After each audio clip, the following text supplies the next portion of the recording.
ይህ ቪዲዮ እንደኔ ምግብ ለልጃችሁ ካስጀመራችሁ በኋላ ሆድ ድርቀት አስቸግሮት ለተጨነቃችሁ ወላጆች ነው። ሰላም እንዴት ናችሁ ቤተሰቦቼ?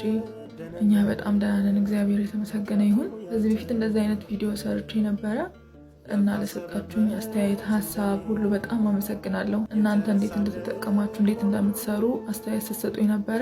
ሁሉንም በደንብ አይቼዋለሁ። እናንተ ያላችሁኝንም ተጠቅሜ ነበር።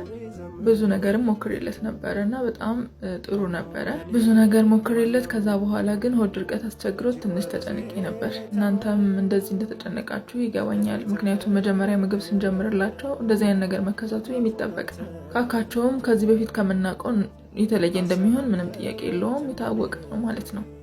ስለዚህ ለዛ ደግሞ መፍትሄ የሚሆኑ ነገር ብዬ ያሰብኩትን ሼር አደርጋችኋለሁ። እናንተም የምታውቁትን ሼር ታደርጉኛላችሁ ማለት ነው። እንደተለመደው እንዳያችሁት እንግዲህ ነው ያሰብኩትኝ ቆስጣና ስኳር ድንች አንድ ላይ ቀቅዬ እነሱን ፈጭቼ ካዘጋጀ በኋላ መመገብን፣ እንደ አማራጭ ደግሞ አፕልም መጠቀም ትችላላችሁ። እናንተ እዚህ ቪዲዮ ላይ እንደምታዩት አድርጋችሁ ካዘጋጃችሁ በኋላ መመገብ ነው ማለት ነው። ከ3 ቀን እስከ 5 ቀን ባለው በተከታታይ ብትሰጡት በአጭር ጊዜ ለውጥ ማግኘት ትችላላችሁ ማለት ነው። እሱም በጣም ደስ ብሎት ነበረ ሲመገብልኝ የነበረው።